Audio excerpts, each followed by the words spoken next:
नमस्कार, मैं हूं राजदीप तोमर और आपने देखना प्रारंभ कर दिया है TV30India.com। उत्तर प्रदेश के कानपुर के विकास दुबे के इनकाउंटर के बाद अब सियासी गर्मियां तेज हो गई हैं। जहां राजनीतिक पार्टियों ने आरोप प्रत्यारोपों का दौर प्रारंभ कर दिया है, वहीं तमाम तरह की चर्चाएं बनने लगी हैं। कहीं कोई ट्वीट कर कुछ कह रहा है तो कहीं उसके पलटवार में कुछ और कहा जा रहा है। हमने जानने का प्रयास किया कि राजनीतिक लोगों की क्या है राय इस इनकाउंटर को लेकर। तो आइए जानते हैं उत्तर प्रदेश के अलग अलग शहरों से राजनीतिक दलों के लोगों की क्या है राय इस पूरे मामले को लेकर। देखो, कोई भी अपराधी है, आप देख रहे होंगे जिस तरीके से उसका 20 से 30 साल से क्रिमिनल हिस्ट्री रही है, उसके पास में 150 से ज़्यादा केस दर्ज थे। उसके हिसाब से जिस तरीके से उसने 8 पुलिस वालों की निर्मम हत्या की थी, तो ये हसर तो होना ही था उसमें। क्या मानते हैं आप प्रशासन के लिए क्या मानेगा? नहीं, अपराधी कोई भी हो, उसके साथ में प्रशासन को सख्ती के साथ में पेश आना चाहिए। देखिए, कानपुर में जो एनकाउंटर हुआ है अपराधी का हुआ है और अपराधी की कोई जाति नहीं होती है। इस तरह के जघन्य अपराध करने वाले लोग जिन्होंने एक साथ 8 पुलिस शहीदों को शहीद कर दिए और बड़े दुर्दांत तरीके से उन्होंने ऐसा हमला किया और अपने घर पे आई हुई पुलिस टीम को उन्होंने मार दिया।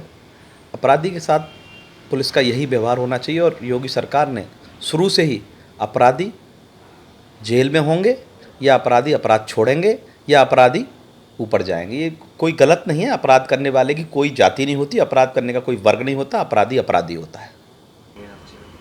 विकास दुबे का जो एनकाउंटर हुआ है वो सीधा सीधा पर्याय आज पूरा देश देख रहा है कि ये सब भाजपा शासन की मिली भगत है और एक साजिश है। और आज हर आम जनमानस समझ गया कि विकास दुबे की गाड़ी नहीं पलट रही थी, उत्तर प्रदेश की सरकार पलट रही थी। उत्तर प्रदेश की सरकार जा रही थी, सारे बड़े नेता भाजपा के ये सब मिली भगत है। हमारे देश के पुलिसकर्मियों को शहीद किया गया है, उनको अपनी जान को बलिदान देना पड़ा और ये भाजपा पार्टी पूरी तरह से ये सिद्ध हो गया है कि गुंडों की पार्टी है, भ्रष्टाचारी पार्टी है। और आज पूरा क्लियर है कि ये सब भाजपा का नाटकीय घटनाक्रम था। आज जो घटना कानपुर में हुई है, जो कुख्यात बदमाश था विकास दुबे, उसका एनकाउंटर आज हुआ है। भारतीय जनता पार्टी की माननीय योगी जी के नेतृत्व में चलने वाली सरकार अपराध के खिलाफ जीरो टॉलरेंस की नीति पर काम कर रही है, जिससे पहले भी अपराध में अंकुश लगा। इस घटना के बाद और अपराध पर अंकुश लगेगा, ऐसा मेरा मानना है। पुलिस ने जो काम किया है वो काबिल तारीफ है। ऐसे अपराधी को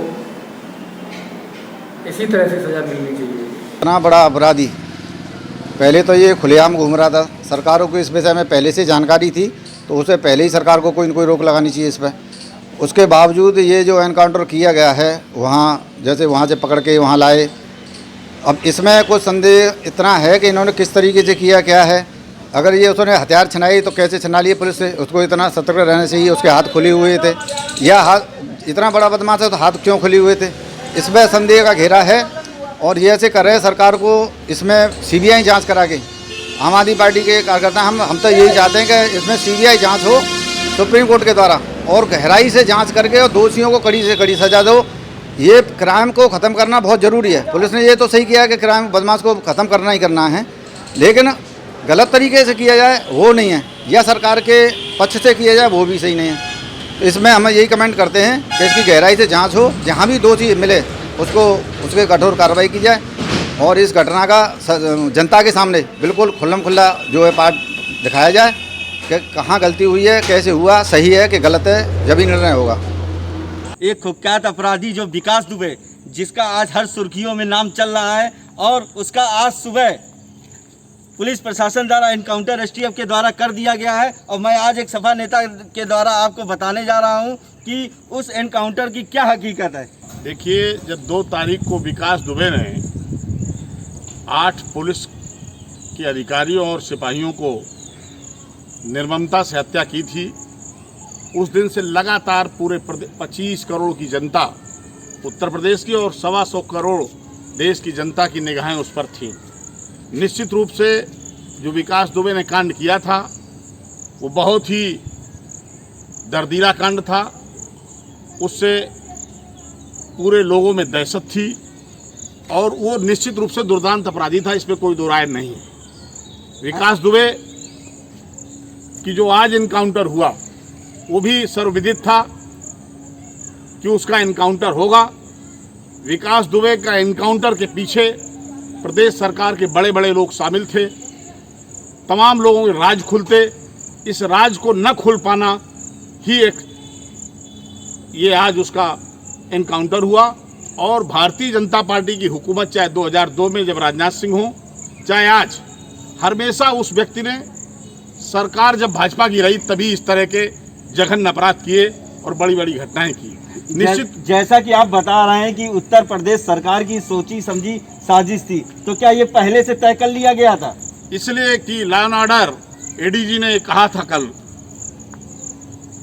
कि 116 लोगों की काउंटर पूरे प्रदेश में हुआ है और 117 कब हो जाए ये शायद आपने भाषा सुनी होगी। तब कल से ही लगने लगा था कि विकास दुबे का इनकाउंटर होगा और निश्चित रूप से जो पुलिस के जन शहीद हुए हैं उनके परिवारों को तो शांति मिली है, लेकिन न्यायपालिका पर भी सवाल उठ रहा है कि हिंदुस्तान और उत्तर प्रदेश की आखिर न्यायपालिका के लोग, जजेज का क्या होगा जब सरकार ही स्वयं निर्णय करने लगे। देखिए, विपक्ष की तो आदत है। अभी वो जब उज्जैन में पकड़ा गया तो ये उंगलियां उठा रहे थे, वो कैसे पकड़ गया, कैसे हाजिर हुआ। आज अगर एनकाउंटर हो गया है तो उन्होंने फिर अब कि एनकाउंटर कैसे हो गया। अरे ऐसे दुर्दांत अपराधी का तो अंत ये होना ही था।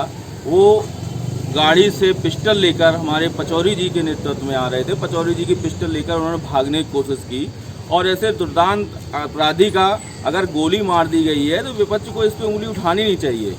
जैसा कि कहा जा रहा है कि उत्तर प्रदेश सरकार की सोची समझी साजिश थी, तो इसमें क्या हकीकत है?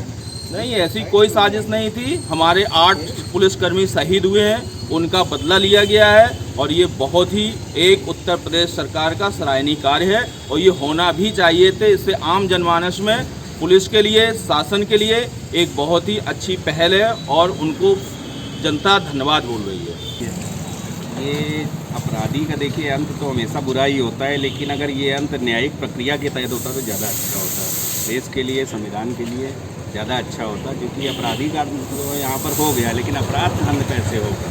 क्योंकि बहुत सारे लोग जो इनके पर्दे के पीछे थे, जो मदद कर रहे थे, वो पता नहीं चल पाएंगे। तो एक तरह से देखा जाए तो ये अपराधी का तो अंत हो गया है, लेकिन अपराध कैसे पूरी तरह से ख़त्म तभी हो पाता। सरकार की साजिश थी कि पुलिस प्रशासन की साजिश थी, कोई ना कोई तो देखिए मिला हुआ था, क्योंकि मीडिया बंधुओं को भी वहाँ पर नहीं जाने दिया गया, 12 टोल पर रोक लिया गया। तो उसके बाद आगे जा कर के इस तरह की घटना हो जाना कहीं ना कहीं तो उंगलियाँ उठाता है।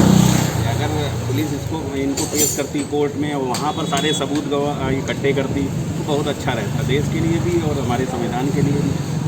ये जो घटना हुई है कि प्लानिंग के तहत की गई है और ये इसमें मुझे नहीं लगता है कि निष्पक्ष किया गया है। ये प्लानिंग करके पहले से ही प्लानिंग इसमें की गई है, जिसमें सरकार की पोल ना खुले, इसलिए इससे इसको डर ये लग रहा था कि इसके तमाम नए जो वर्तमान में विधायक हैं, सांसद हैं, उनके भी थे, इसको उजागर हो सकता था, ऐसा कुछ महसूस हो रहा है।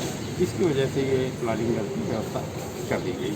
इस पूरे मामले को लेकर आपकी क्या है राय, ये भी हमारे लिए बहुत महत्वपूर्ण है। कृपया हमें बताएं। यदि आप हमें टीवी पर देख रहे हैं तो टीवी स्क्रीन के नीचे चल रहे नंबरों पर मैसेज कर और मेल आईडी पर मेल कर आप हमें बता सकते हैं, या फिर आप हमें मोबाइल फ़ोन की स्क्रीन पर देख रहे हैं तो हमें कमेंट सेक्शन में ज़रूर लिखकर बताएं आपकी क्या है राय इस पूरे मामले को लेकर। तब तक के लिए दीजिए मुझे इजाज़त। नमस्कार। अपने आसपास की लेटेस्ट खबरों के लिए TV30 इंडिया को सब्सक्राइब करें और बेल आइकन को प्रेस करें।